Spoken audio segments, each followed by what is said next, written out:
ഇന്ന് നമ്മുടെ ധ്യാനത്തിനു വേണ്ടി നമ്മൾ സ്വീകരിക്കുന്നത് ശുദ്ധ ഹൃദയത്തിനുള്ളിലെ സ്നേഹത്തെക്കുറിച്ചാണ്. ശുദ്ധ ഹൃദയം, ഒരു പ്യുവർ ഹാർട്ടിനുള്ളിലെ ദൈവസ്നേഹത്തെക്കുറിച്ചാണ് നമ്മൾ ഇന്ന് ധ്യാനിക്കാനായി ശ്രമിക്കുന്നത്. നമ്മുടെ ഹൃദയം വിശുദ്ധിയുള്ളതായിരിക്കുക, വിശുദ്ധിയോടുകൂടെ നമ്മുടെ ഹൃദയത്തെ നമ്മൾ സൂക്ഷിക്കാനായി ശ്രമിച്ചു കഴിഞ്ഞാൽ അതിനുള്ളിൽ ഒരു ദൈവസ്നേഹം രൂപപ്പെട്ടു വരുന്നത് നമുക്ക് കാണാനായിട്ട് കഴിയും എന്നതാണ്. അതിനുവേണ്ടിയാണ് നമ്മുടെ ഹൃദയങ്ങൾ ജീവനും വിശുദ്ധിയുമുള്ള യാഗമായി ദൈവത്തിന് സമർപ്പിക്കണമെന്ന് ദൈവം നമ്മോട് ഓർമ്മിപ്പിക്കുക. ജീവനും വിശുദ്ധിയുമുള്ള യാഗമായി നമ്മെ ദൈവസന്നിധിയിൽ സമർപ്പിക്കുകയാണ് അതിനുവേണ്ടി വേണ്ടത്. ഈ ലോകത്ത് നമ്മൾ ജീവിക്കുമ്പോൾ ശുദ്ധിയോടുകൂടെ അല്ലെങ്കിൽ വിശുദ്ധിയോടുകൂടെ, ശുദ്ധിയും വിശുദ്ധിയുമുള്ള ഹൃദയത്തോടുകൂടെ ഈ ലോകത്തിൽ ജീവിക്കുന്നതിന് വേണ്ടിയാണ് ദൈവം നമ്മെ ആക്കിയിരിക്കുന്നത്. അതുകൊണ്ടാണ് ദൈവം പറയുന്നത്, ഞാൻ നിങ്ങളെ ഹൃദയങ്ങളെ ശോധന ചെയ്ത് അറിയുന്നുണ്ട്. അപ്പോൾ നമ്മുടെ വിശുദ്ധി ദൈവം നോക്കുന്നത് ബാഹ്യമായ പ്രകടനങ്ങളിലൂടെയോ ബാഹ്യമായ വിശുദ്ധിയോ അല്ല. അതുകൊണ്ട് യേശു പറയുന്നുണ്ട്, പരീശന്മാരെയും ശാസ്ത്രിമാരെയും ഒക്കെ യേശു ചേർത്ത് വിളിക്കുന്നുണ്ട്, അവർ കിണ്ണികിണ്ണങ്ങളുടെ പുറം മാത്രമേ വെടിപ്പാക്കുന്നുള്ളൂ, പുറമേ അവർ ഒരുപക്ഷെ വിശുദ്ധിയോടുകൂടി ജീവിക്കുന്നു എന്ന് അവകാശപ്പെടുന്നു, എന്നാൽ അവരുടെ ഹൃദയം ഇപ്പോഴും ഇരുട്ടിൽ തന്നെയാണ്. ദൈവം നോക്കുന്നത് നമ്മുടെ ഹൃദയങ്ങൾക്കുള്ളിലേക്കാണ്. നിങ്ങളുടെ ഹൃദയത്തിൻ്റെ വിശുദ്ധിയാണ് നിങ്ങളുടെ ജീവിതത്തിൽ ദൈവസ്നേഹം നിറയുന്നതിന് വേണ്ടിയുള്ള ഏറ്റവും പ്രധാനപ്പെട്ട ഇടമെന്ന് പറയുന്നത്. അങ്ങനെയെങ്കിൽ നമ്മുടെ ഹൃദയങ്ങളെ വിശുദ്ധിയോടുകൂടെ ഓരോ ദിവസവും ക്രമീകരിക്കുന്നതിന് ദൈവം ആഗ്രഹിക്കുന്നുണ്ട്. നമ്മൾ ഇന്ന് വായിച്ച അപ്പോസ്തലനായ പൗലോസ് തിമോഥെയോസിന് എഴുതിയ ലേഖനം 1-ാം അധ്യായം അതിൻ്റെ 5-ാമത്തെ വാക്യം. അതിൽ ഈ ജനത്തെ, അല്ലെങ്കിൽ തിമോഥെയോസ് ആയി ബന്ധപ്പെടുന്ന ജനത്തെ, തിമോഥെയോസിനെ അദ്ദേഹം ഫോക്കസ് ചെയ്യുന്ന ജനത്തെ അഭിസംബോധന ചെയ്തുകൊണ്ട് അപ്പോസ്തലനായ പൗലോസ് പറയുന്നുണ്ട്, നിങ്ങളെ ചില കാര്യങ്ങൾ ഞാൻ ആജ്ഞാപിക്കുകയാണ്, നിങ്ങളോട് ചില കാര്യങ്ങൾ ചെയ്യാൻ ആവശ്യപ്പെടുകയാണ്. 5-ാമത്തെ വാക്യം, ഒന്ന്, നിങ്ങൾ ശുദ്ധ ഹൃദയമുള്ളവരായി മാറണം. എന്താ ഉള്ളവരായിട്ട് മാറണം? ശുദ്ധ ഹൃദയം. 2-ാമത്തെ വാക്ക്, നല്ല മനസ്സാക്ഷിയുള്ളവരായി മാറണം. 3, നിർവ്യാജ വിശ്വാസമുള്ളവരായി മാറണം.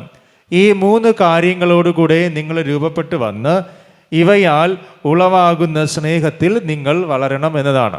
അപ്പോൾ സ്നേഹം നമ്മളിൽ വളർന്നു വരണമെന്നുണ്ട് എങ്കിൽ ഈ പറഞ്ഞ കാര്യങ്ങളിലൂടെ നമ്മൾ മുന്നോട്ട് പോകണം.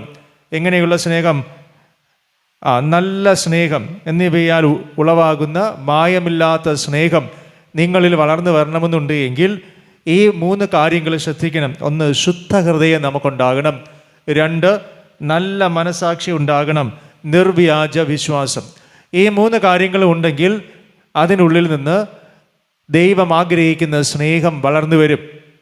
സ്നേഹം വളർന്നു വരുന്നതിനനുസരിച്ച് ആ സ്നേഹം നമ്മുടെ ലൈഫിൽ, നമ്മുടെ ജീവിതത്തിൽ നല്ല ഫലങ്ങൾ കൊടുക്കും. ഒന്നാമത് നമ്മൾ അവിടെ മനസ്സിലാക്കിയത് ശുദ്ധ ഹൃദയം ഒരു വ്യക്തിക്ക് ഉണ്ടാകണമെന്നതാണ്. ശുദ്ധ ഹൃദയം. പലപ്പോഴും ഈ ശുദ്ധ ഹൃദയം ഉണ്ടാക്കിയെടുക്കാനായിട്ട് നമുക്ക് കുറച്ച് പ്രയാസമാണ്. അതിന് നല്ല മനസാക്ഷി ഉണ്ടെങ്കിൽ മാത്രമേ കഴിയുകയുള്ളൂ.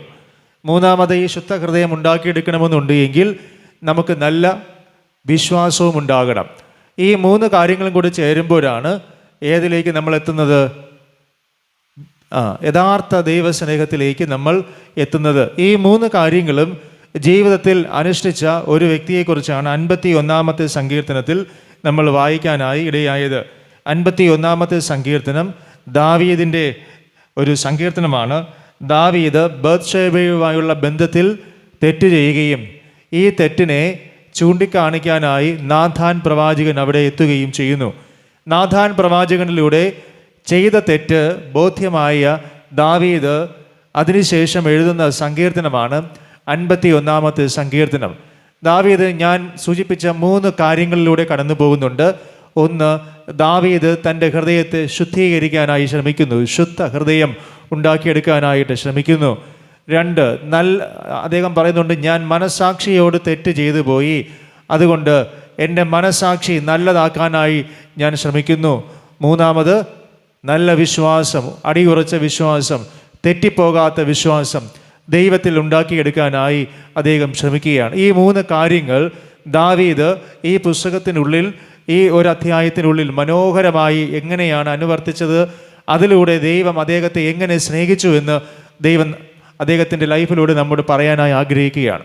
നമ്മൾ മനസ്സിലാക്കേണ്ട ഒരു കാര്യം, ദൈവം നമ്മളെ ആഴമായി സ്നേഹിക്കാനായി ആഗ്രഹിക്കുമ്പോൾ ജീവിതത്തിൽ ചില പരീക്ഷകളിലൂടെ നമ്മൾ കടന്നു പോകേണ്ടതായിട്ട് വരും.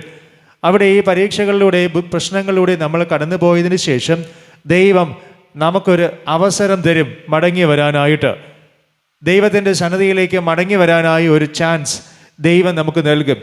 ഈ ചാൻസ് ഏറ്റവും മനോഹരമായി ഉപയോഗിക്കുന്ന ഒരു വ്യക്തി ദൈവത്തിൻ്റെ സ്നേഹത്തിൽ നിറയപ്പെടുമെന്നതാണ് ഈ അനുഭവത്തിലൂടെ അദ്ദേഹം നമ്മോട് പറയുന്നത്.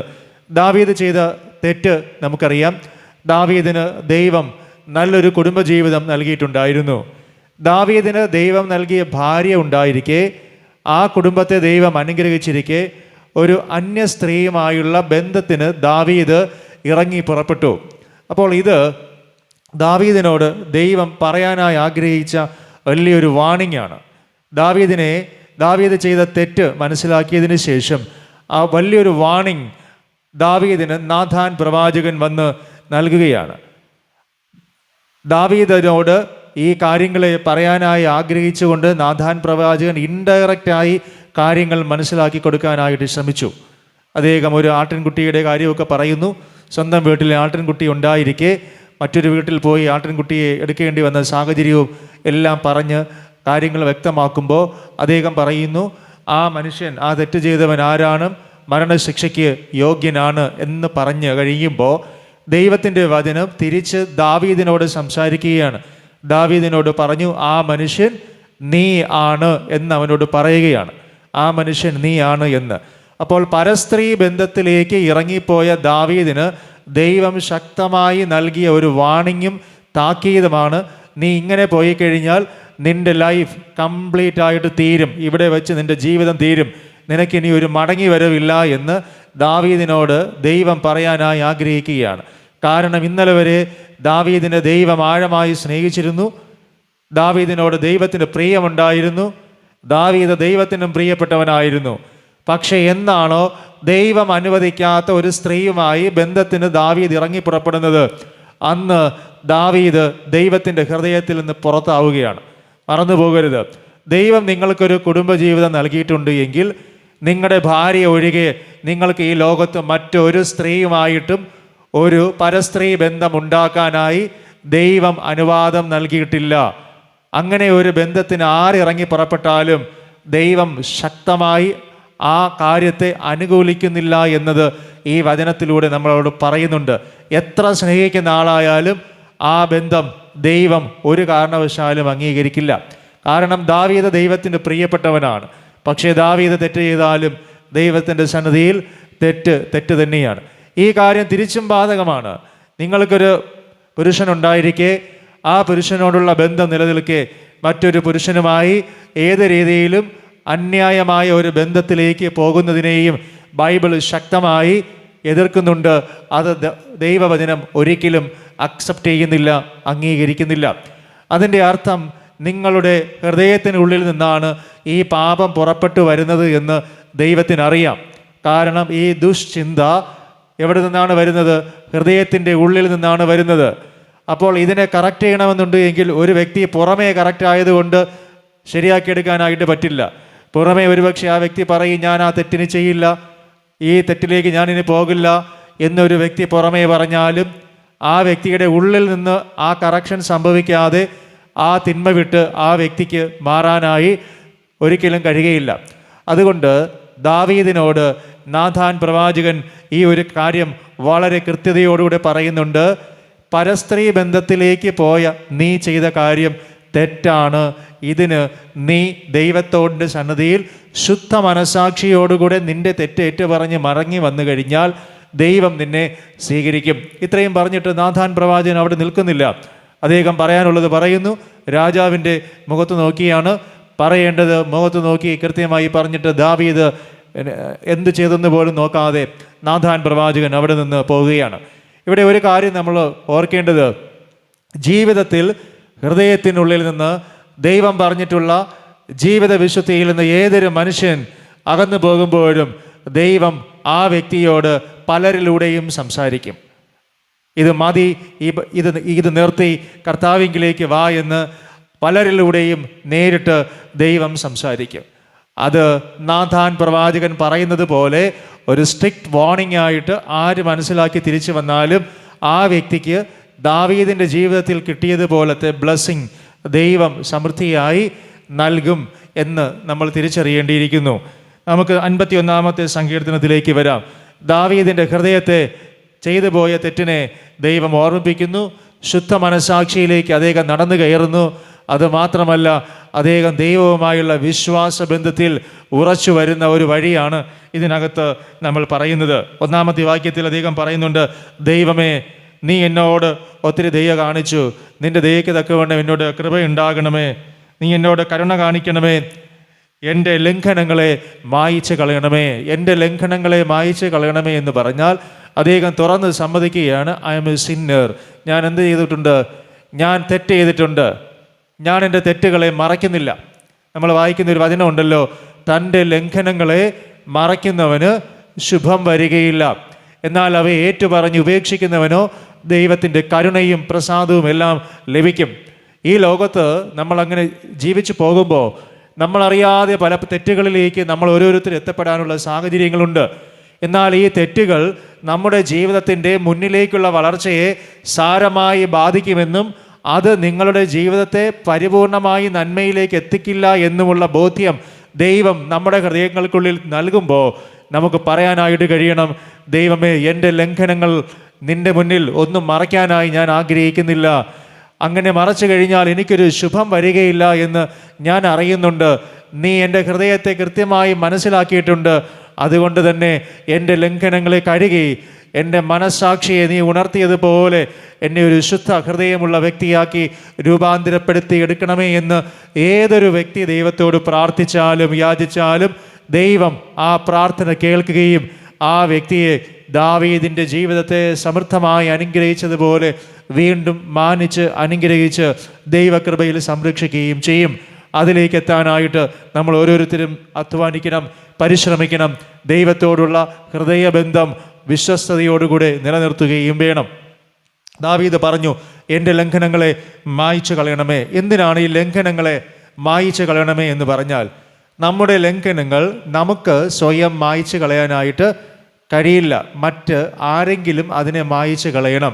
അതുകൊണ്ടാണ് ദൈവത്തോട് പറയുന്നത്, കർത്താവേ, നീ എൻ്റെ ലംഘനങ്ങളെ ഒന്ന് മായിച്ചു കളയണം. ചില കറകൾ നമുക്ക് മായിച്ചു കളയാനായിട്ട് കഴിയില്ല. ചില കറകൾ ദൈവത്താൽ മാത്രമേ നമ്മളിൽ നിന്ന് കഴുകി പോവുകയുള്ളൂ. യേശുവിൻ്റെ അരികിൽ വരുന്ന ഒരു സ്ത്രീയുടെ പാപങ്ങളെ യേശു മോചിക്കുന്നുണ്ട്. തെറ്റുകാരിയാണ്. അപ്പോൾ അവിടെ കൂടെ ഇരുന്നവർ ചോദിക്കുകയാണ്, മനുഷ്യപുത്രന് പാപങ്ങളെ മോചിക്കാനുള്ള അധികാരമുണ്ടോ എന്ന് ചോദിക്കുന്നതിനിടയിൽ യേശു പറയുന്നുണ്ട്, ഭൂമിയിൽ മനുഷ്യപുത്രന് പാപങ്ങളെ മോചിക്കാൻ അധികാരവും അവകാശവും ഉണ്ട് എന്ന് നിങ്ങൾ അറിയേണ്ടതിന് തന്നെ എന്ന് പറയുന്നുണ്ട്. പക്ഷപാതക്കാരനോട് യേശു പറയുന്നത്, അതുകൊണ്ട് ഞാൻ ഇവനോട് ഇങ്ങനെയാണ് പറയാൻ ആഗ്രഹിക്കുന്നത് എന്നതാണ്. അപ്പോൾ യേശുവിന് പാപങ്ങളെ മോചിക്കാനുള്ള ഒരു അധികാരമുണ്ട്. അപ്പോൾ നമുക്കൊരു തെറ്റ് വന്നു പോയി കഴിഞ്ഞാൽ നമ്മുടെ ഹൃദയത്തെ വിശുദ്ധിയിലേക്ക് കൊണ്ടുവരുന്നതിന് വേണ്ടി ദൈവകരങ്ങളിൽ നമ്മൾ സമർപ്പിച്ച് ദൈവത്തോട് നമ്മൾ നമ്മുടെ കുറവുകളെ ഏറ്റുപറയണം. 2, ദാവീദ് പറയുന്നത്, എന്നെ നീ നന്നായി കഴുകി എൻ്റെ അകൃത്യത്തെ മാറ്റിത്തരണമേ. എന്നെ നീ നന്നായി കഴുകണം. പുതിയ നിയമത്തിലേക്ക് വരുമ്പോൾ നമ്മളിങ്ങനെ വായിക്കും, കുഞ്ഞാടിൻ്റെ രക്തത്താൽ നമ്മളെ കഴുകി വെടിപ്പാക്കാനായി ക്രിസ്തുവിനോട് നമ്മൾ ആഗ്രഹത്തോടെ യാചിക്കണം. യേശുവേ, നിൻ്റെ രക്തത്താൽ എന്നെ കഴുകി ശുദ്ധിയുള്ളവനാക്കി മാറ്റണമേ എന്ന് ദൈവത്തോട് പ്രാർത്ഥിക്കണം. നമ്മൾ പാടുന്നുണ്ടല്ലോ, ശുദ്ധിക്കായി നീ യേശു സമീപേ പോയോ, കുളിച്ചോ കുഞ്ഞാട്ടിൻ രക്തത്തിൽ. ഓർമ്മയുണ്ടല്ലോ? അപ്പോൾ ഈ പാട്ടൊക്കെ പാടുമ്പോൾ നമുക്ക് ഓർമ്മ വേണം, നമ്മൾ കുഞ്ഞാടിൻ്റെ രക്തത്താൽ ശുദ്ധിയുള്ളവരായി തീരുന്നതിന് വേണ്ടി കുഞ്ഞാടിൻ്റെ രക്തത്താൽ നമ്മളെ തന്നെ കഴുകി വെടിപ്പാക്കണം. ശുദ്ധ ഹൃദയമുള്ളവരായി നമ്മൾ മാറ്റപ്പെടണം. അത് ദാവീദ് നമ്മോട് പറയുന്നൊരു കാര്യമാണ്. തെറ്റ് വന്നുപോയി, ശരിയാണ്. പക്ഷേ ഈ തെറ്റ് ലോകത്തിൻ്റെ മുമ്പിൽ തെറ്റ് തന്നെയാണ്. പക്ഷേ ദൈവത്തിന് ഈ തെറ്റിൽ നിന്ന് നിന്നെ മോചിപ്പിച്ചെടുക്കാനായിട്ട് കഴിയും. യേശുവിന് ഈ തെറ്റിൽ നിന്ന് നിന്നെ കഴുകി പുറത്തെടുക്കാനായിട്ട് കഴിയും.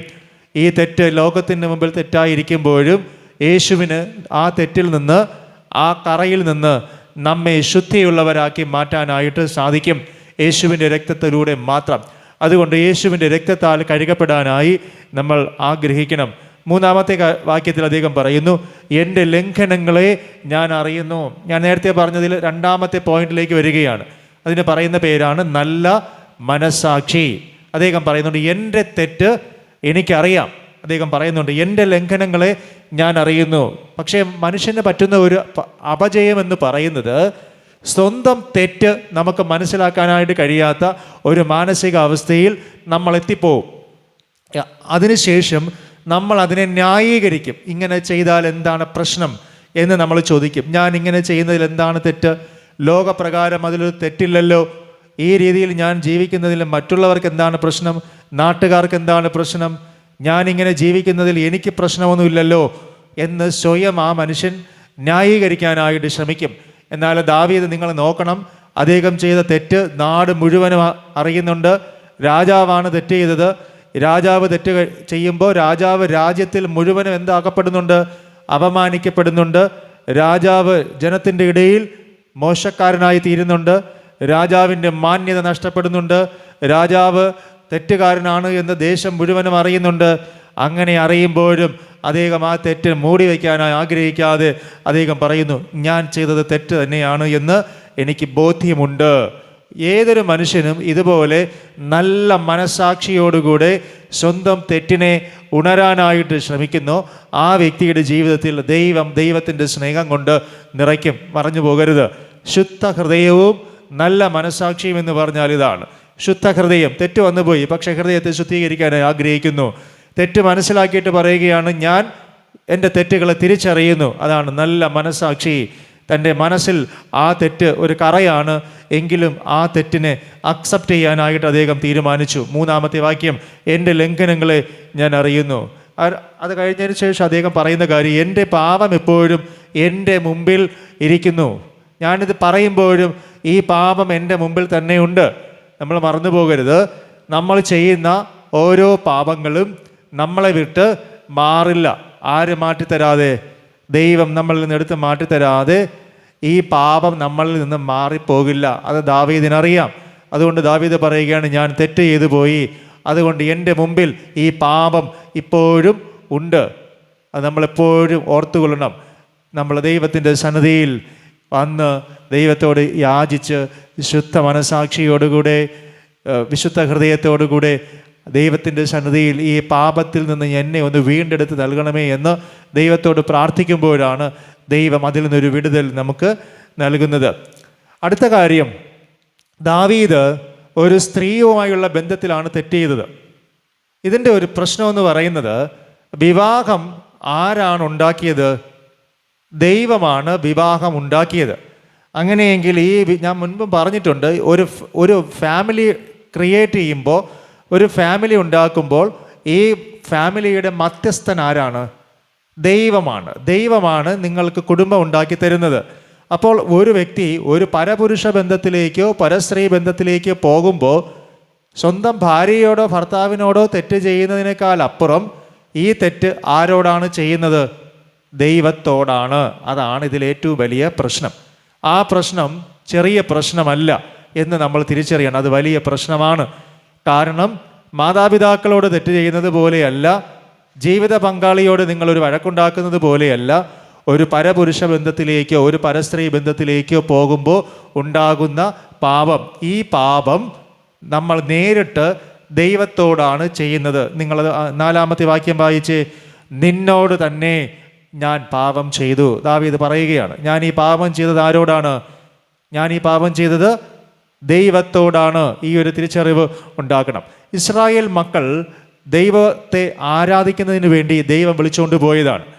ഇവരുടെ ജനസംഖ്യാ വർധനവും ഇവർക്കുണ്ടാകുന്ന അനുഗ്രഹങ്ങളും കണ്ടിട്ടും ഇവരെ ഒരു രീതിയിലും പരാജയപ്പെടുത്താനായിട്ട് ചുറ്റുപാടുമുള്ള ജാതികൾക്ക് കഴിയുന്നില്ല എന്നുള്ള തിരിച്ചറിവിൽ അവർ ഒരു ഗവേഷണം നടത്തി. എന്തുകൊണ്ട് ഈ ജനത്തെ ഞങ്ങൾക്ക് തോൽപ്പിക്കാനായിട്ട് കഴിയുന്നില്ല. എന്തുകൊണ്ട് ഈ ജനത്തെ ഞങ്ങൾക്ക് ഒരു രീതിയിലും പരാജയപ്പെടുത്താനായിട്ട് കഴിയുന്നില്ല? അതിൻ്റെ ഗവേഷണത്തിനൊടുവിൽ അവർ കണ്ടെത്തിയ ഒരു കാര്യം ഇങ്ങനെയായിരുന്നു: ഇവരുടെ ദൈവത്തിനെതിരെ പാപം ചെയ്യിപ്പിക്കാതെ ഇവരെ ഞങ്ങൾക്ക് തകർക്കാനായിട്ട് കഴിയില്ല. ഇവരുടെ ദൈവത്തിനെതിരെ പാപം ചെയ്യിപ്പിക്കണം, എന്നാൽ ഇവരെ നമുക്ക് തോൽപ്പിക്കാം. അങ്ങനെയെങ്കിൽ എങ്ങനെയാണ് ദൈവത്തിനെതിരെ പാപം ചെയ്യിപ്പിക്കുക? അതിനുവേണ്ടി അവരെ അവരുടെ ആഘോഷങ്ങളിലേക്ക് ക്ഷണിക്കുകയും അവരുമായുള്ള സ്ത്രീ പുരുഷ ബന്ധങ്ങളിൽ ഇടപെടുന്നതിന് വേണ്ടി ഇസ്രായേൽ മക്കളെ അവർ ക്ഷണിച്ച് അവസരമുണ്ടാക്കി കൊടുത്തു. ഓർമ്മയുണ്ടല്ലോ, അവസരങ്ങൾ ഉണ്ടാക്കി കൊടുത്തു. അവർ ദൈവ സാന്നിധ്യം വിട്ട് പരപുരുഷ പരസ്ത്രീ ബന്ധങ്ങളിലേക്ക് പോയതിൻ്റെ കാരണത്താൽ ദൈവത്തിൻ്റെ തേജസ് അവരിൽ നിന്ന് വിട്ടുമാറി ശത്രു അവരെ ആക്രമിച്ച് കീഴ്പ്പെടുത്തി. അവിടെ നമ്മൾ ഓർക്കേണ്ടത്, ഫാമിലി ലൈഫ് വിട്ട് ഇവർ അന്യരിലേക്ക് പോയപ്പോൾ അവിടെ ദൈവത്തിൻ്റെ കോപം അവരുടെ മേൽ വരികയാണ്. ദൈവം അവരുടെ ശത്രുവായി മാറുകയാണ്. അതുവരെ ദൈവവും അവരും തമ്മിലുള്ള ബന്ധം വളരെ ഊഷ്മളമായ സ്നേഹബന്ധത്തിലായിരുന്നു. അപ്പോൾ ശത്രുവിനറിയാം, ദൈവത്തിൻ്റെ മക്കളെ നശിപ്പിക്കണമെങ്കിൽ, ദൈവത്തിൻ്റെ മക്കൾക്കുള്ള അനുഗ്രഹങ്ങളെ തടയണമെന്നുണ്ട് എങ്കിൽ ഇവരെ ദൈവത്തിനെതിരെ പാപം ചെയ്യിപ്പിക്കണം. മനസ്സിലാകുന്നുണ്ടോ? ആർക്കെതിരെ പാപം ചെയ്യിപ്പിക്കണം? മനുഷ്യർക്കെതിരെയല്ല, ദൈവത്തിനെതിരെ പാപം ചെയ്യിപ്പിക്കണം. അപ്പോൾ മനുഷ്യർക്കെതിരെ അല്ല, ദൈവത്തിനെതിരെ പാപം ചെയ്യിപ്പിക്കുന്നതിന് വേണ്ടി ഈ ലോകത്ത് പല രീതിയിലുള്ള ബന്ധങ്ങളിലേക്ക്, പല രീതിയിലുള്ള കൂട്ടുകെട്ടുകളിലേക്ക്, ദൈവം അനുവദിക്കാത്ത ബന്ധങ്ങളിലേക്ക് മനുഷ്യനെ കൊണ്ടുവന്ന് എത്തിക്കും. ഇത് പലരും മനസ്സിലാക്കുന്നത് വളരെ കഴിഞ്ഞിട്ടാണ്. മനസ്സിലാക്കി കഴിയുമ്പോൾ തിരിച്ചു വരാനുള്ള സമയവും കഴിഞ്ഞിരിക്കും. അപ്പം നിങ്ങൾ ഓർക്കേണ്ടത്, ദാവീദ് പറയുന്നത്, ഞാൻ തെറ്റ് ചെയ്തത് എൻ്റെ ഭാര്യയ്ക്കെതിരെയോ എൻ്റെ മക്കൾക്കെതിരെയോ എൻ്റെ രാജ്യത്തിനെതിരെയോ എൻ്റെ കുടുംബത്തിനെതിരെയോ അല്ല. ഞാൻ ബേത്ശേബയുടെ പിന്നാലെ പോയി തെറ്റ് ചെയ്തത് ദൈവത്തിനെതിരെയുള്ള തെറ്റായിട്ട് മാറി എന്നതാണ്. അപ്പോൾ ദൈവത്തിനെതിരെ പിശാച് നമ്മളെ കൊണ്ട് ഇതുപോലെ തെറ്റുകൾ ചെയ്യിപ്പിക്കും. കാരണം 10 കൽപ്പനകളിൽ ഒരു കൽപ്പനയാണ് മോഹിക്കരുത്. അന്നേ പറഞ്ഞിട്ടുണ്ട്, പണ്ട് മുതലേ പറഞ്ഞിട്ടുണ്ട്. അപ്പോൾ മോഹിക്കരുത് എന്നുള്ളൊരു കൽപ്പന നൽകുമ്പോഴും ഈ മോഹത്തിലേക്ക് മനുഷ്യൻ്റെ മനസ്സിനെ ദൈവം കൊണ്ടുവന്ന് എത്തരുതെന്ന് പറയുന്ന സ്ഥലത്ത് മനുഷ്യനെ കൊണ്ടുവന്ന് എത്തിക്കാനായിട്ട് ലോകത്തിൻ്റെ ശത്രു ശ്രമിച്ചുകൊണ്ടേയിരിക്കും.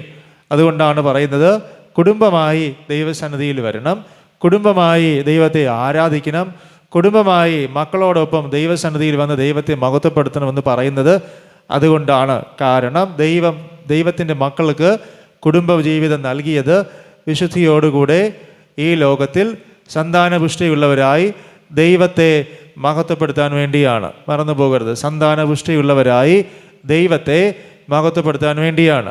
ഓരോ കുടുംബജീവിതം ഓരോ വൈദികൻ അല്ലെങ്കിൽ ഒരു ബിഷപ്പ് അല്ലെങ്കിൽ ഒരു ശുശ്രൂഷകൻ ആശീർവദിക്കുമ്പോൾ അവരോട് പറയുന്നൊരു കാര്യമാണ്, ദൈവത്തിൻ്റെ രാജ്യം കുടുംബങ്ങളിലൂടെ ഈ ലോകത്തിൽ നിറവേറ്റപ്പെടുന്നതിന് വേണ്ടിയാണ് ദൈവം ഓരോ തിരു കുടുംബത്തെയും ഈ ലോകത്തിൽ ആക്കിയിട്ടുള്ളത്.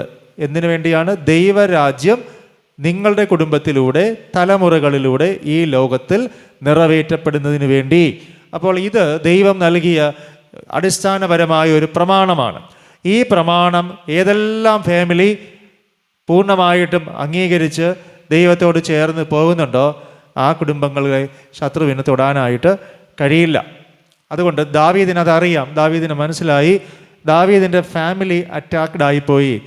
ഇതിൽ നിന്ന് തിരിച്ചു വരണമെന്നുണ്ട് എങ്കിൽ ഞാൻ ചെയ്തത് ശരിയാണെന്ന് പറഞ്ഞുകൊണ്ടിരുന്നിട്ട് കാര്യമില്ല, തൻ്റെ ലംഘനങ്ങളെ മറച്ചിട്ടും കാര്യമില്ല, തൻ്റെ ലംഘനങ്ങളെ ദൈവത്തിൻ്റെ സന്നിധിയിൽ ഏറ്റുപറയണം. അദ്ദേഹം പറഞ്ഞു, എൻ്റെ ഹൃദയത്തിൽ തെറ്റ് പറ്റിപ്പോയി, എൻ്റെ മനസാക്ഷിയിൽ ഞാൻ തെറ്റുകാരനാണ്, ഞാൻ തെറ്റ് ചെയ്തത് മനുഷ്യരോടല്ല, ഞാൻ തെറ്റ് ചെയ്തത് ദൈവത്തോടാണ്. ആ തെറ്റ് ഞാൻ മറച്ചു വയ്ക്കുന്നില്ല, എൻ്റെ ദൈവത്തിൻ്റെ സന്നിധിയിൽ ഞാൻ എന്നെ തന്നെ വിനയപൂർവ്വം സമർപ്പിക്കുന്നു. 4-ാമത്തെ വാക്യം, നിന്നോട് തന്നെ ഞാൻ പാപം ചെയ്തു. അദ്ദേഹം പറയുന്നു, നിനക്ക് അനിഷ്ടമായത് ഞാൻ ചെയ്തിരിക്കുന്നു. ആർക്ക് അനിഷ്ടമായത്? ദൈവത്തിന് അനിഷ്ടമായത്. അങ്ങനെയെങ്കിൽ നമ്മൾ ഓർക്കണം, ഞാൻ ഈ പറഞ്ഞ കാര്യം ആർക്കിഷ്ടമല്ല? ദൈവത്തിന് ഇഷ്ടമല്ല. അപ്പോൾ ദൈവത്തിന് ഇഷ്ടമല്ലാത്ത കാര്യം ദൈവം കൃത്യമായിട്ട് പറഞ്ഞു വയ്ക്കുകയാണ്, ഈ കാര്യം എനിക്ക് ഇഷ്ടമല്ല, ദൈവത്തിന് ഇഷ്ടമല്ല. അപ്പോൾ ദൈവത്തിന് ഇഷ്ടമല്ല എന്ന് പറഞ്ഞാൽ ഇത് ആർക്കിഷ്ടമുള്ള കാര്യമാണ്? പിശാചിന് ഇത് ഇഷ്ടമുള്ള കാര്യമാണ്. അപ്പോൾ ഈ ഒരു മേഖലയിലേക്ക് ഒരു കുടുംബത്തിൽ ഒരാളെ കൊണ്ടുപോയി കഴിഞ്ഞാൽ ആ കുടുംബം ആരുടെ കരങ്ങളിലേക്ക് എത്തും? ദൈവം നിങ്ങളെ ഒരു ബോണ്ടിങ്ങിൽ ഒരു കുടുംബമാക്കി വെച്ചു. നിങ്ങളുടെ കല്യാണം നടത്തിയത് പിശാചല്ലല്ലോ, ആരാണ്? ദൈവമാണല്ലോ. അപ്പം നിങ്ങളെ കുടുംബമാക്കിയത് ആരാണ്? ദൈവമാണ് നിങ്ങളെ കുടുംബമാക്കിയത്. അപ്പോൾ ദൈവം ആഗ്രഹിച്ചിട്ടുണ്ട് ഈ കാര്യം ദൈവത്തിൻ്റെ സന്നിധിയിൽ പാടില്ല, ദൈവത്തോട് നിങ്ങൾ വിശ്വസ്തത കാണിക്കണം. അപ്പോൾ ഇതിൽ നിന്ന് ആരുടെയെങ്കിലും മനസ്സിനെ മാറ്റിക്കൊണ്ടു പോകാനായിട്ട് ശ്രമിക്കുന്നുണ്ട് എങ്കിൽ നമ്മൾ ദൈവവുമായുള്ള ബന്ധത്തിൽ നിന്ന്, ദൈവത്തിൻ്റെ സ്നേഹം നമുക്ക് കിട്ടുന്നതിൽ നിന്ന് ഈ ലോകത്തിൻ്റെ ശത്രു നമ്മളെ പതിയെ വലിച്ചോണ്ട് പോവുകയാണ്. അത് നമ്മൾ കൃത്യമായിട്ട് ഐഡൻറ്റിഫൈ ചെയ്യാനായിട്ട് ഒരു വ്യക്തിക്ക് പറ്റണം. പുറമേ നമുക്ക് പറ്റുമായിരിക്കും, പക്ഷെ ഉള്ളിലാണ് ഈ ഒരു മാറ്റം ഉണ്ടാകേണ്ടത്. അതിന് ദൈവത്തിൻ്റെ സഹായം ദാവീദ് ആവശ്യപ്പെടുകയാണ്. അദ്ദേഹം പറയുന്നു, നിനക്കനിഷ്ടമായതാണ് ഞാൻ ചെയ്തിരിക്കുന്നത്. അപ്പോൾ ദൈവത്തിൻ്റെ ഇഷ്ടാനിഷ്ടങ്ങൾ ഒരു കുടുംബം തിരിച്ചറിയണം. എന്താണ് എന്നെക്കുറിച്ച്, എൻ്റെ കുടുംബത്തെക്കുറിച്ച് ദൈവത്തിൻ്റെ ഇഷ്ടം? അദ്ദേഹം പറയുന്നുണ്ട്, ദൈവമേ നിൻ്റെ ഇഷ്ടം ചെയ്യാൻ എന്നെ പഠിപ്പിക്കണമേ എന്ന് ദാവീദ് പറയുകയാണ്. നിൻ്റെ ഇഷ്ടം എന്താണ്? നിൻ്റെ ഇഷ്ടം ചെയ്യാൻ എന്നെ പഠിപ്പിക്കണമേ. നിൻ്റെ ഇഷ്ടം. നമ്മൾ പ്രാർത്ഥിക്കുമ്പോൾ ഇങ്ങനെ പ്രാർത്ഥിക്കും, നിൻ്റെ രാജ്യം വരണമേ, സ്വർഗത്തിലെ പോലെ ഭൂമിയിൽ നിൻ്റെ രാജ്യം വരണമേ. നമ്മൾ പ്രാർത്ഥിക്കുന്നുണ്ട്, മറന്നു പോകരുത്. അതുപോലെ നിൻ്റെ ഇഷ്ടം ചെയ്യാൻ എന്നെ പഠിപ്പിക്കണം. എന്താണ് ദൈവത്തിൻ്റെ ഇഷ്ടം? ദൈവത്തിൻ്റെ ഇഷ്ടം നമ്മുടെ വിശുദ്ധിയാണ്. ദൈവത്തിൻ്റെ ഇഷ്ടം ദൈവത്തെ മാത്രം ആരാധിക്കുന്നതാണ്. ദൈവത്തിൻ്റെ ഇഷ്ടം ദൈവത്തിൻ്റെ കൽപ്പനകൾ അനുസരിച്ച്, വചനമനുസരിച്ച് ഒരു മനുഷ്യൻ, ഒരു വ്യക്തി ജീവിക്കുന്നതാണ്. അങ്ങനെ ജീവിക്കുന്ന ഒരു വ്യക്തിയുടെ ജീവിതത്തിൽ ഏതൊക്കെ തടസ്സങ്ങളും പ്രതികൂലങ്ങളും വന്നാലും ദൈവം ആ പ്രതികൂലങ്ങളെല്ലാം മാറ്റി ആ കുടുംബത്തെ ദൈവം സ്നേഹിക്കും. ഇപ്പം ഞാൻ പറഞ്ഞു വരുന്നത് 3 കാര്യങ്ങളുമായി ബന്ധപ്പെട്ടാണ്. 1, ശുദ്ധ ഹൃദയം. 2, നല്ല മനസാക്ഷി. 3, അടിയുറച്ച വിശ്വാസം. ഈ 3 കാര്യങ്ങളാണ് ഒരു വ്യക്തിയുടെ ജീവിതത്തിൽ ദൈവസ്നേഹത്തിൽ വളരുന്നതിന് അത്യന്താപേക്ഷിതമായി നമ്മൾ മനസ്സിലാക്കേണ്ടത്. ദാവീദ് വീണ്ടും പറയുന്നു 4-ാമത്തെ വാക്യത്തിൽ, നിന്നോട് തന്നെ ഞാൻ പാപം ചെയ്തു, നിനക്ക് അനിഷ്ടമായത്, നിനക്കിഷ്ടമില്ലാത്ത കാര്യങ്ങൾ ഞാൻ ചെയ്തു പോയി. സംസാരിക്കുമ്പോൾ നീ നീതിമാനായും വിധിക്കുമ്പോൾ നിർമ്മലനായും ഇരിക്കേണ്ടത് തന്നെ. ദൈവമേ, നീ ഈ കാര്യങ്ങളിലൊക്കെ നീതിമാനാണ്, നീ ഇതിലൊരു അന്യായവും ചെയ്യത്തില്ല. ദൈവത്തിൻ്റെ വിശ്വസ്തതയെക്കുറിച്ച് പറയുകയാണ്. ദൈവം ഇതിൽ എന്നോട് കൂടെ നിൽക്കത്തില്ല, ദൈവം ഇതിൽ നീതിയോടെ മാത്രമേ ഒരു ന്യായവിധി കൽപ്പിക്കുകയുള്ളൂ. അതിനുശേഷം അദ്ദേഹം നമ്മളോട് പറയുന്നൊരു കാര്യം, 7-ാമത്തെ വാക്യം, എനിക്ക് ഇങ്ങനെ ജീവിച്ചാൽ പോരാ, എനിക്ക് നിർമ്മലനാകണം. എന്താകണം? എനിക്ക് നിർമ്മല ഹൃദയമുള്ളവനായി മാറ്റപ്പെടണം. അതായത് ഈ ലൈഫിൽ നിന്ന് എനിക്ക് തിരിച്ചു വരണം, ഈ ഒരു പിടുത്തത്തിൽ നിന്ന് എനിക്ക് തിരിച്ചു വരണം. ഞാൻ ഇന്ന് പോകുന്ന ലോകത്തിൻ്റെ വഴികളിൽ നിന്ന് എനിക്ക് ദൈവത്തിൻ്റെ വഴികളിലേക്ക് തിരിച്ചു വരണം. ഈ ഒരു ആഗ്രഹം നമ്മൾ ഉണ്ടാക്കിയെടുക്കണം. ദൈവമേ, എന്നെ ഒന്ന് സഹായിക്കണം, എനിക്ക് മടങ്ങി വരണം. കർത്താവെ, നീ എന്നെ ഒന്ന് ഹെൽപ്പ് ചെയ്യണം, എനിക്ക് മടങ്ങി വരണം. ദൈവത്തോട് നമ്മൾ പ്രാർത്ഥിക്കണം. പ്രത്യേകിച്ച് കുഞ്ഞുങ്ങൾ, അവർ പ്രാർത്ഥിക്കണം. യുവതി യുവാക്കൾ, നിങ്ങൾ പ്രാർത്ഥിക്കണം. രക്ഷകർത്താക്കൾ, അമ്മമാർ, പിതാക്കന്മാർ, നിങ്ങൾ പ്രാർത്ഥിക്കണം. ദൈവമേ, എന്നെ നീ ഒന്ന് സഹായിക്കണം. കാരണം നമുക്ക് സ്വന്തമായി മടങ്ങി വരാനായിട്ട് കഴിയുകയില്ല. അതുകൊണ്ട് പറയുന്നു, ഞാൻ നിർമ്മലനാകേണ്ടതിന് നീ എന്നെ ശുദ്ധീകരിക്കണമേ. കർത്താവെ, നീ എന്നെ ശുദ്ധീകരിക്കണമേ എന്ന് അദ്ദേഹം പറയുന്നു. അതിനുശേഷം പറയുന്നു, ഞാൻ ഹിമത്തെക്കാൾ വെളുക്കേണ്ടതിന് എന്നെ കഴിക്കണം. എനിക്ക് ഇങ്ങനെ ഒരു ഇരുട്ടിൻ്റെ ജീവിതം എനിക്ക് വേണ്ട. എനിക്ക് വേണ്ടത് തെളിമയുള്ള ഒരു ജീവിതമാണ്. എനിക്ക് വേണ്ടത് വെണ്മയുള്ള ഒരു ജീവിതമാണ്. ഹിമം പോലെ വെണ്മയുള്ള ഒരു ജീവിതം എനിക്ക് തിരികെ വേണമെന്ന് നമ്മൾ ആഗ്രഹിക്കണം. മനസ്സിലായോ? നമ്മൾ ഒരു കുറവ് നമ്മുടെ കുടുംബങ്ങളിലൊക്കെ വന്നുപോയി, ജീവിതത്തിൽ വന്നുപോയി എങ്കിൽ ദൈവം നമ്മോട് പറയാൻ ആഗ്രഹിക്കുന്നത്, നിങ്ങൾ ആഗ്രഹിക്കാതെ നിങ്ങളുടെ ജീവിതത്തിലൊരു മാറ്റം ഉണ്ടാകത്തില്ല. നിങ്ങൾ ആഗ്രഹിക്കണം, എനിക്ക് ഹിമം പോലത്തെ ഒരു ലൈഫ് വേണം, എനിക്ക് വെണ്മയുള്ള ഒരു ലൈഫിലേക്ക് എനിക്ക് തിരിച്ചു വരണം, എനിക്ക് പ്രകാശിക്കണം, നല്ല വെണ്മയുള്ള പവിത്രതയുള്ള ദൈവകൃപയുള്ള ഒരു ജീവിതം എനിക്ക് മടക്കി തരണം. ഈ ആഗ്രഹം എവിടെയാണ് ദാവീദിനുണ്ടായത്?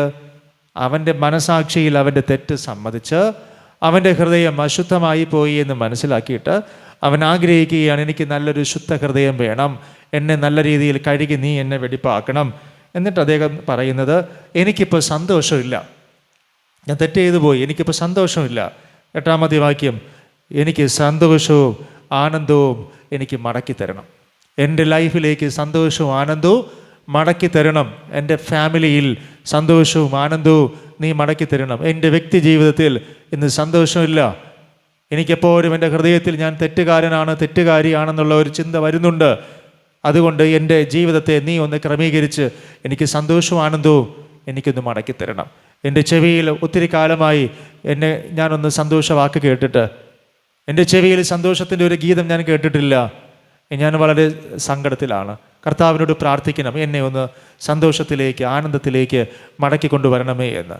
പലപ്പോഴും പലർക്കും മടങ്ങി വരാനായിട്ട് കഴിയാത്തത് ദൈവത്തിൻ്റെ സന്നിധിയിൽ തുറന്ന് ഏറ്റുപറയാനായിട്ട് കഴിയാതെ വരുമ്പോഴാണ്. എന്നിട്ട് 10ാമത്തെ വാക്യം നമ്മൾ വായിച്ച് അവിടെ എഴുതിയിട്ടുണ്ട്, ദൈവമേ നിർമ്മലമായൊരു ഹൃദയം എന്നിൽ സൃഷ്ടിക്കണം. അതിന് ഞാൻ നേരത്തെ പറഞ്ഞതിൽ 3ാമത്തെ ഒരു കാര്യം വളരെ പ്രധാനപ്പെട്ടതാണ്. ഏതാണത്? വിശ്വാസം. അദ്ദേഹം പറയുന്നു, നിൻ്റെ ആത്മാവിനെ, സ്ഥിരമായ ഒരു ആത്മാവിനെ എന്നിൽ പുതുക്കണം. നമ്മളിടയ്ക്ക് കൺസിസ്റ്റൻസിയെക്കുറിച്ച് പഠിച്ചു, സ്ഥിരതയെക്കുറിച്ച് ഇന്നലെ പഠിച്ചു പോയത് ഓർമ്മയുണ്ട്. സ്ഥിരത. അപ്പോൾ ഇനി എന്ത് ചെയ്യാൻ പാടില്ല? ഇനി എനിക്ക് വീഴാൻ പറ്റത്തില്ല. അതാണ് അദ്ദേഹം എന്തായാലും ഒരു പ്രാവശ്യം ഞാൻ വീണുപോയി, പക്ഷെ ഇനി ഞാൻ വീഴാതെ ഇരിക്കണമെന്നുണ്ട് എങ്കിൽ എന്നെ വിശ്വാസത്തിൽ ഉറപ്പിച്ച് നിർത്തുവാൻ എനിക്ക് പരിശുദ്ധാത്മാവിൻ്റെ സ്ഥിരത എനിക്ക് വേണം. അദ്ദേഹം ആഗ്രഹിക്കുകയാണ്, നിൻ്റെ ആത്മാവിനാൽ, നിൻ്റെ സ്ഥിരതയുള്ള ആത്മാവിനാൽ, സ്ഥിരമായ ഒരു ആത്മാവിനെ എന്നിൽ നീ പുതുക്കി നൽകണം. സ്ഥിരത, കൺസിസ്റ്റൻസി എനിക്ക് നിർബന്ധമാണ്. ഇനി എനിക്ക് നിൻ്റെ സ്നേഹത്തിൽ നിന്ന് അകന്നു പോകാനും ഈ ലോകത്തിൻ്റെ സ്നേഹത്തിലേക്ക് വഴുതി വീണു പോകാൻ ഇടയാകാതെ ദൈവത്തിൻ്റെ പരിശുദ്ധാത്മാവിൻ്റെ കൃപയിൽ ആശ്രയിച്ച് വിശ്വാസത്തിൽ ഉറച്ച് നിൽക്കാൻ ആവശ്യമായ കൃപ ദൈവത്തിൻ്റെ ആത്മാവിനാൽ എനിക്ക് തരണം. 11ാമത്തെ വാക്യത്തിൽ അദ്ദേഹം ഓർമ്മിപ്പിക്കുന്നു, നിൻ്റെ സന്നിധിയിൽ നിന്ന് എന്നെ തള്ളിക്കളയരുതേ. അതിന് മറ്റൊരർത്ഥമുണ്ട്. ഒരു മനുഷ്യൻ ലോകപരമായ ഒരു ജഡീക തെറ്റിലേക്ക് പോകുമ്പോൾ, നമ്മൾ നേരത്തെ 2 കാര്യം പറഞ്ഞു. തെറ്റ് ചെയ്യുന്നത് ആരോടാണ്? ദൈവത്തോടാണ്. 2, ഇത് ദൈവത്തിന് ഇഷ്ടമുള്ള കാര്യമല്ല. 3ാമതൊരു കാര്യം കൂടെയുണ്ട്, നമ്മൾ ദൈവത്തിൻ്റെ സന്നിധിയിൽ നിന്ന് എന്തായി പോകും? പുറത്താക്കപ്പെട്ടു പോകും. ദൈവത്തിൻ്റെ സന്നിധിയിൽ നിൽക്കാൻ യോഗ്യത നമുക്ക് നഷ്ടപ്പെടും. കാരണം വിശുദ്ധിയുള്ളവനെ എവിടെ നിൽക്കുകയുള്ളൂ? ദൈവസന്നിധിയിൽ നിൽക്കുകയുള്ളൂ. അശുദ്ധിയുള്ളവന് ദൈവസന്നിധിയിൽ നിൽക്കാനായിട്ട് കഴിയുകയില്ല. അതുകൊണ്ട് ദാവീദ് പറയുന്നു, എനിക്ക് നിൻ്റെ സന്നിധിയിൽ നിൽക്കണമെന്ന് ആഗ്രഹമുണ്ട്, എന്നെ നീ തള്ളിക്കളയരുത്, മറന്നു പോകരുത്. ദൈവം നൽകിയ ജീവിത വിശുദ്ധി നഷ്ടപ്പെടുത്തി കളഞ്ഞാൽ, കുടുംബജീവിതത്തിലെ പവിത്രത നഷ്ടപ്പെടുത്തി കഴിഞ്ഞാൽ, കുടുംബജീവിതത്തിൽ ദൈവം ആഗ്രഹിച്ച ദൈവകൃപയിൽ ജീവിക്കാനായി കഴിഞ്ഞില്ല എങ്കിൽ നമ്മൾ ഓർക്കേണ്ട ഒരു കാര്യമാണ്, ദൈവസന്നിധിയിൽ നിൽക്കാനുള്ള യോഗ്യത നമുക്ക് നഷ്ടപ്പെടും. 3 കാര്യങ്ങളാണ് അതിനകത്തുള്ളത്. 1, ഈ തെറ്റ് ചെയ്യുന്നത് ദൈവത്തോടാണ്. 2, ഇത് ദൈവത്തിന് ഇഷ്ടമുള്ള കാര്യമല്ല. 3ാമത്, അതിന് വലിയൊരു എൻഡ് റിസൾട്ട് ഉണ്ട്. ദൈവത്തിൻ്റെ സന്നിധിയിൽ നിൽക്കാനുള്ള യോഗ്യത നമുക്ക് നഷ്ടപ്പെടും. കാരണം ദാവീദ് ദൈവാലയത്തോടും ദൈവസന്നിധിയോടും ചേർന്ന് നിൽക്കാനായി ആഗ്രഹിച്ച ഒരു വ്യക്തിയാണ്. അദ്ദേഹത്തിനറിയാം, ദൈവാലയവുമായും ദൈവസന്നിധിയുമായും ഉള്ള ഒരു അകൽച്ചയിൽ എനിക്ക് ജീവിക്കാൻ കഴിയില്ല. കാരണം എൻ്റെ ഹൃദയത്തിൽ എല്ലാം എന്ന് പറയുന്നത് എൻ്റെ ദൈവത്തിൻ്റെ ആലയമാണ്, ദൈവത്തിൻ്റെ സന്നിധിയാണ്. തിരുസന്നിധി വിട്ട് ഞാൻ എവിടേക്ക് ഓടിപ്പോകും? അദ്ദേഹം ചോദിക്കുന്നുണ്ട്. തിരുസന്നിധി വിട്ട് ഞാൻ എവിടേക്ക് ഓടിപ്പോകും? ദൈവത്തിൻ്റെ സന്നിധി വിട്ട് ഞാൻ എവിടെ ഓടിപ്പോകും? അപ്പോൾ ദൈവത്തിൻ്റെ സന്നിധിയിൽ നിന്ന് നമ്മൾ മാറ്റപ്പെട്ടു പോകാനുള്ള ഒരു സാധ്യത ഇതിനുള്ളിൽ ഒളിഞ്ഞിരിപ്പുണ്ട്. ദൈവത്തിൻ്റെ സന്നിധിയിൽ നിന്ന് ഒരു വ്യക്തി മാറ്റപ്പെട്ടു പോകണമെന്നുണ്ട് എങ്കിൽ ആ വ്യക്തിയുടെ ജീവിത അശുദ്ധി അതിന് കാരണമാകും. അതുകൊണ്ടാണ് ഞാൻ നേരത്തെ പറഞ്ഞ ഓർമ്മയുണ്ടോ, ഇസ്രായേൽ മക്കളെ ദൈവസന്നിധിയിൽ നിന്ന് അകറ്റുന്നതിന് വേണ്ടി ശത്രുക്കൾ കണ്ടെത്തിയ ഒരു വഴിയെന്ന് പറയുന്നത് ഇവരെ കൊണ്ട് ദൈവത്തിനെതിരെ പാപം ചെയ്യിപ്പിക്കുക. അങ്ങനെ അവർക്ക് ആരുടെ മുൻപിൽ നിൽക്കാൻ കഴിയുന്നില്ല? ദൈവത്തിൻ്റെ സന്നിധിയിൽ നിൽക്കാനായി കഴിയുന്നില്ല. അപ്പോൾ പലപ്പോഴും ദൈവസന്നിധിയിൽ പലർക്കും വരാനും നിൽക്കാനും ഒക്കെ കഴിയാതെ വരുന്നത് ഈ ഒരു അകൽച്ച കാരണമാണെന്ന് നമ്മളെപ്പോഴും ഓർക്കണം. ഹൃദയത്തിനുള്ളിൽ എവിടെയെങ്കിലും തിന്മകൾ ഇതുപോലെ നിറഞ്ഞിരിക്കുകയാണെന്നുണ്ട് എങ്കിൽ പലപ്പോഴും നമുക്ക് ദൈവസന്നിധിയിൽ വരാൻ, തിരുവത്താഴം സ്വീകരിക്കാൻ, കർത്തൃമേശയിലേക്ക് അടുത്ത് വരുവാൻ പലർക്കും കഴിയാറില്ല. കാരണം ഹൃദയത്തിനുള്ളിൽ പലപ്പോഴും തിന്മകൾ പ്രവേശിച്ച് കഴിഞ്ഞു. അങ്ങനെ വരുമ്പോൾ പതിയെ പതിയെ നമ്മളെ അതിൽ നിന്ന് അകറ്റി, തിരുസന്നിധിയിൽ നിന്ന് നമ്മളെ അകറ്റിക്കളയും. കാരണം ദൈവത്തിൻ്റെ സന്നിധിയിൽ എന്നേക്കും പ്രമോദങ്ങളുണ്ട് എന്ന് നമ്മളോട് പറയുമ്പോൾ അത് സ്വീകരിക്കാൻ ഇടവരാത്ത രീതിയിൽ നമ്മളെ അകറ്റിക്കളയുന്ന ഒരു അനീതി, അകൃത്യം തിന്മ എല്ലാം ഇതിനകത്തുണ്ട്. അപ്പോൾ മറന്നു പോകരുത്, നമ്മുടെ ലൈഫിൽ ജഡീക പാപങ്ങളിലേക്ക് നമ്മൾ പോകുമ്പോൾ ദാവീദ് പറയുന്നു, ദൈവത്തിൻ്റെ സന്നിധിയിൽ നിൽക്കാനുള്ള യോഗ്യത നമുക്ക് നഷ്ടപ്പെടും എന്നതാണ്. അതുകൊണ്ട് അദ്ദേഹം പറയുന്നു, എനിക്ക് നിൻ്റെ സന്നിധിയിൽ നിന്നേ പറ്റൂ, എനിക്ക് നിൻ്റെ സന്നിധി വിട്ട് മാറാൻ പറ്റില്ല, എനിക്ക് ദൈവത്തിൻ്റെ സന്നിധിയിൽ നിൽക്കണം. അതിന് അദ്ദേഹം ചോദിക്കുന്നൊരു കാര്യമുണ്ട്, നിൻ്റെ പരിശുദ്ധാത്മാവിനെ എന്നിൽ നിന്ന് എടുത്തു മാറ്റരുത്. അദ്ദേഹം പറയുകയാണ്, നിൻ്റെ പരിശുദ്ധാത്മാവിനെ എന്നിൽ നിന്ന് എടുത്തു മാറ്റരുത്. ഇതിനെ നിങ്ങളൊന്ന് തിരിച്ചു വായിക്കണം.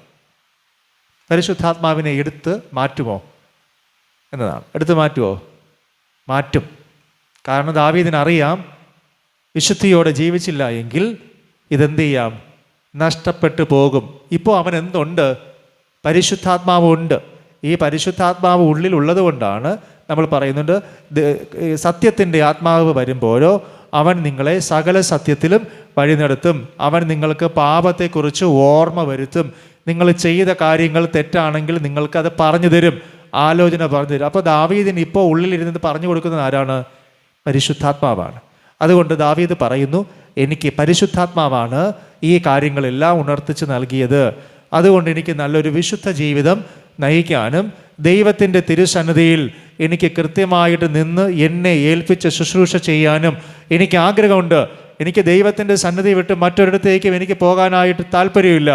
അതിന് നിൻ്റെ പരിശുദ്ധാത്മാവിനെ എന്നിൽ നിന്ന് എടുക്കരുതേ എന്നതാണ് ദാവീദിൻ്റെ പ്രാർത്ഥന. നമ്മളെന്നും ആഗ്രഹിക്കേണ്ട ഒരു കാര്യമാണ്. നമ്മളെ വിശുദ്ധിയിൽ ജീവിതം മുന്നോട്ട് നയിക്കുന്നത് പരിശുദ്ധാത്മാവിൻ്റെ സാന്നിധ്യത്തിലാണ്. ഇത് നഷ്ടപ്പെട്ടു പോകുമ്പോഴാണ് മനുഷ്യൻ നന്മയും തിന്മയും തിരിച്ചറിയാൻ കഴിയാതെ ഈ ലോകത്തിൻ്റെ മോഹങ്ങളിലേക്ക് എത്തുന്നത്. എന്നിട്ട് അദ്ദേഹം പറയുന്നു, എനിക്ക് രക്ഷയുടെ സന്തോഷം എനിക്ക് തിരികെ തരണം. I need salvation. അതാണ് അദ്ദേഹം പറയുന്നത്. മനസ്സൊരുക്കമുള്ള ആത്മാവിനാൽ എന്നെ താങ്ങണമേ. എനിക്ക് മനസ്സ് എപ്പോഴും ഒരു ഒരുക്കം വേണം, മനസ്സിനൊരു ഒരുക്കം വേണം ദൈവത്തോട് ചേർന്ന് വരുവാൻ. എൻ്റെ ആത്മാവ് ദൈവത്തോട് ചേർന്ന് വരുവാൻ കാംക്ഷിക്കുന്നു എന്നതുപോലെ, മാൻ നീർത്തോടുകളിലേക്ക് ചെല്ലുവാൻ കാംക്ഷിക്കുന്നത് പോലെ, ദൈവമേ എൻ്റെ ആത്മാവ് നിന്നോട് ചേരുവാൻ എപ്പോഴും കാംക്ഷിക്കുന്നു. ഇതിൻ്റെ പേരാണ് എന്താ? മനസ്സിൻ്റെ ഒരുക്കം. ജോലിക്ക് പോയാലും തോന്നും എവിടെ വരണം? തിരുസന്നിധിയിൽ വരണം. പഠിക്കാൻ പോയാലും തോന്നും എവിടെ വരണം? തിരുസന്നിധിയിൽ വരണം. എവിടെ ആയിരുന്നാലും തിരുസന്നിധിയിൽ വരണം, ദൈവസന്നിധിയിൽ വരണം എന്നൊരു ആഗ്രഹം എൻ്റെ ജീവിതത്തിൽ ഒരിക്കലും നഷ്ടപ്പെട്ടു പോകരുതേ എന്ന് അദ്ദേഹം പ്രാർത്ഥിക്കുകയാണ്. അങ്ങനെ ഈ 3 കാര്യങ്ങൾ ദാവീദ് ചെയ്തപ്പോൾ, ഏതൊക്കെയാണ് 3 കാര്യങ്ങൾ? ഒന്ന്, ശുദ്ധ ഹൃദയം ഉണ്ടാക്കാൻ പരിശ്രമിച്ചു. മനസാക്ഷി ശരിയാക്കാനായിട്ട് ശ്രമിച്ചു. വിശ്വാസത്തിൽ ഉറച്ചു നിൽക്കണമെങ്കിൽ പരിശുദ്ധാത്മാവ് നഷ്ടപ്പെടാതിരിക്കണമെന്ന് അദ്ദേഹം ഉറപ്പിച്ചു. ഈ 3 കാര്യങ്ങൾ ദാവീദ് ചെയ്തപ്പോൾ നമുക്ക് 1 തിമോഥെയോസിലേക്ക് മടങ്ങി വരാം. 1-ാം അധ്യായം 5-ാം വചനം. ദൈവം പറഞ്ഞ ആജ്ഞ അവിടെ നടപ്പിലാക്കുകയാണ്. ശുദ്ധ ഹൃദയം, നല്ല മനസാക്ഷി, നിർവ്യാജ വിശ്വാസം, ഇവയാൽ ഉളവാക്കുന്ന സ്നേഹം ആരിലുണ്ടായി? ദാവീദിലുണ്ടായി. ദാവീദിലെ ദൈവസ്നേഹം കൊണ്ട് നിറഞ്ഞു. ദാവീദ് എന്ത് ചെയ്തെന്നറിയാമോ? ദാവീദ് പോയി റിപ്പൻ്റ് ചെയ്തു, പശ്ചാത്തപിച്ചു. രട്ടുടുത്ത് ചുമരിനോട് ചേർത്ത് മുഖം വെച്ച് കണ്ണുനീരോടുകൂടെ ദൈവസന്നിധിയിൽ പോയി അദ്ദേഹത്തിൻ്റെ തെറ്റ് ഏറ്റുപറഞ്ഞു. അങ്ങനെ തെറ്റ് ഏറ്റുപറഞ്ഞു. എന്നാൽ 6-ാമത്തെ വാക്യം 1 തിമോഥെയോസ് 1:6 നോക്കിയേ. ചിലർ ഇവ വിട്ടുമാറി വൃഥാവാദത്തിലേക്ക് തിരിഞ്ഞു. ഈ കാര്യത്തിൽ ക്രമീകരിക്കാനായിട്ട് ചില വ്യക്തികളോട് നമ്മൾ പറഞ്ഞാൽ അവരെന്ത് ചെയ്യും? അവർ ഇതനുസരിക്കാതെ ഇത് വിട്ടുമാറി വൃഥാവാദത്തിലേക്ക് തിരിയും. എന്ന് പറഞ്ഞാൽ തിരിച്ച് ഈ പറയുന്ന ആളോട് എന്ത് ചെയ്യും? തിരിച്ച് വാദിച്ചുകൊണ്ടിരിക്കും. അങ്ങനെയല്ല ഇങ്ങനെയല്ല എന്ന് പറഞ്ഞുകൊണ്ടിരിക്കും. ഈ 2 വശങ്ങളും നിങ്ങൾ മനസ്സിലാക്കണം. ദാവീദ് തെറ്റ് മനസ്സിലാക്കിയപ്പോൾ തിരിച്ചു വാദിച്ചോ? ഇല്ല. തിമോഥെയോസിനോട് പറയുകയാണ്, ഈ തെറ്റുകൾ തിരുത്തി ഒരു വ്യക്തി നന്മയിലേക്ക് വരണമെന്നതാണ് ദൈവത്തിൻ്റെ ആഗ്രഹം. അതുകൊണ്ട് തിമോഥെയോസിനോട് പറയുന്നു, നീ നിജപുത്രനാണ്, നീ നല്ലൊരു മനുഷ്യനാണ്. നീ ശുശ്രൂഷയ്ക്കിറങ്ങുമ്പോൾ ചിലരോടൊക്കെ നിനക്കിത് പറയേണ്ടി വരുമ്പോൾ ചിലർ ഇതുപോലെ നിന്നോട് വൃഥാവാദിക്കും, തർക്കിക്കും. അതിനെക്കുറിച്ചാണ് ധാരാളം പറയുന്നത്. ധർമ്മ ഉപദേഷ്ടാന്മാരായി പോകുവാൻ ഇച്ഛിക്കുന്നു. തങ്ങൾ പറയുന്നത് ഇന്നതെന്നും സ്ഥാപിക്കുന്നത് ഇന്നതെന്നും ഗ്രഹിക്കുന്നില്ല താനും. അവർ ചെയ്യുന്നത് പറയുന്നത് അവർക്ക് ഉൾക്കൊള്ളാനായിട്ട് കഴിയുന്നില്ല. അവിടെ നമ്മൾ 8-ാമത്തെ വാക്യത്തിലേക്ക് നമ്മൾ വായിച്ചു കഴിഞ്ഞാൽ കുറേ ആൾക്കാരെക്കുറിച്ച് പറയുന്നുണ്ട്. അധർമ്മികൾ, അഭക്തർ, അനുസരണം കെട്ടവർ, പാപികൾ, അശുദ്ധർ, ബാഹ്യന്മാർ. ബാഹ്യന്മാർ എന്ന് പറഞ്ഞാൽ എന്താണ്? പുറമേ ഭയങ്കര നീറ്റായിരിക്കും, പക്ഷേ കാണിക്കുന്ന പരിപാടി ദൈവത്തിന് മാത്രമേ അറിയാൻ പറ്റുള്ളൂ. അതാണ് ബാഹ്യന്മാരെന്ന്. പുറമെ എക്സ്ട്രാ ഡീസൻ്റ് ആയിരിക്കും. പിന്നെ പിതൃഹന്താക്കൾ, മാതൃഹന്താക്കൾ, അതായത് മാതാപിതാക്കൾക്കെതിരെ പല രീതിയിൽ തെറ്റുകൾ ചെയ്യുന്നവർ, കൊലപാതകന്മാർ, ദുർനടപ്പുകാർ എന്ന് പറഞ്ഞാൽ ജീവിത വിശുദ്ധി ഇല്ലാത്തവർ, പുരുഷ മൈഥുനക്കാർ, അതായത് സ്ത്രീകൾ സ്ത്രീയോടും പുരുഷന്മാരുമുള്ള തെറ്റായ ബന്ധങ്ങളിൽ ഏർപ്പെടുമ്പോഴുള്ള തിന്മകൾ, നരമോഷ്ടാക്കൾ എന്ന് പറഞ്ഞാൽ ഹ്യൂമൻ ട്രാഫിക്കിംഗ് കേട്ടിട്ടുണ്ടോ? ഹ്യൂമൻ ട്രാഫിക്കിംഗ് അതായത് മനുഷ്യനെ വിറ്റ് ജീവിക്കുന്നവർ. മറ്റു രീതിയിൽ പറഞ്ഞാൽ നരമോഷ്ടാക്കൾ എന്ന് പറഞ്ഞാൽ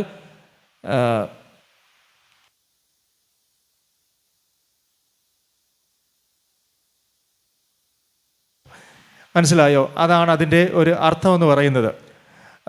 മറ്റൊന്ന് ഫോഷ്ക് പറയുന്നവർ. ഫോഷ്ക് എന്ന് പറഞ്ഞാൽ വാ തുറന്നാൽ തിന്മ മാത്രമേ പറയാനായിട്ട് ശ്രമിക്കുകയുള്ളൂ. കള്ളസത്യം ചെയ്യുന്നവർ. അപ്പോൾ ഇതെല്ലാം ഹൃദയത്തിലെ വിശുദ്ധിയെ എന്ത് ചെയ്ത് കളയും? നഷ്ടപ്പെടുത്തി കളയും. പക്ഷേ ദാവീദിലേക്ക് നോക്കുമ്പോൾ ദാവീദ് ഈ പറഞ്ഞ എല്ലാ തെറ്റുമൊന്നും എല്ലാവരും ചെയ്യണമെന്നില്ല. ഇതിനകത്തുള്ള കാറ്റഗറിയിൽ നമ്മൾ പെട്ടുപോകും. അങ്ങനെ വരുമ്പോൾ നമുക്ക് വിശുദ്ധി നഷ്ടപ്പെട്ടു. അപ്പോൾ ഇത് ദൈവത്തിനെതിരെയുള്ള തെറ്റുകളായിട്ട് ഇതെല്ലാം ചൂണ്ടിക്കാണിക്കപ്പെടും. അപ്പോൾ ദൈവം പറയുന്നു, ഇതിൽ ദാവീദ് എന്ത് ചെയ്തു? ഇത് കറക്റ്റ് ചെയ്ത് തിരിച്ചു വന്നു. എന്നാൽ ചിലരെന്ത് ചെയ്യും? ഇതുപോലുള്ള തെറ്റ് പറയുമ്പോൾ ചിലർ ഇവ വിട്ടുമാറി വൃഥാ വാദിക്കും. അങ്ങനെയല്ല ഇങ്ങനെയല്ല എന്ന് പറഞ്ഞ് വാദിക്കും. എന്നാൽ ദൈവസന്നിധിയിൽ ദൈവത്തിൻ്റെ പത്യോപദേശത്തിൽ നമ്മൾ ചേർന്ന് നിന്ന് കഴിഞ്ഞാൽ അത് ദൈവസന്നിധിയിൽ വിശുദ്ധിയോടെ നമുക്ക് മടങ്ങി വരാനായിട്ട് കഴിയും. തുടർന്നുള്ള ജീവിതം ദാവീദിൻ്റെ ലൈഫ് കൂടുതൽ ദൈവസ്നേഹം കൊണ്ട് നിറഞ്ഞതായിരുന്നു. വീണ്ടും ഒരിക്കൽ ദാവീദ് ഈ തെറ്റിലേക്ക് പോയിട്ടില്ല. ജീവിത വിശുദ്ധിയോടുകൂടെ ദൈവത്തിൻ്റെ സ്നേഹം ഏറ്റവും കൂടുതൽ അനുഭവിക്കുന്നത് ദാവീദ് ഇതിന് ശേഷമാണ്. ഒരിക്കലും ദൈവത്തെ അവൻ മറന്നിട്ടുമില്ല, ദൈവം ദാവീദിനെ കൈവിട്ടിട്ടുമില്ല. അപ്പോൾ നമ്മളിന്ന് മനസ്സിലാക്കിയത്, ഹൃദയത്തിൽ വിശുദ്ധിയോടെ ജീവിക്കുന്ന ഒരു മനുഷ്യൻ്റെ ജീവിതത്തെ ദൈവത്തിൻ്റെ സ്നേഹം കൊണ്ട് നിറയ്ക്കും. അതുകൊണ്ട് ഈ ലോകപരമായ തിന്മകൾക്ക് പിന്നാലെ പോയി ദൈവത്തിൻ്റെ വലിയ സ്നേഹത്തെ നമ്മൾ നഷ്ടപ്പെടുത്തി കളയരുത്.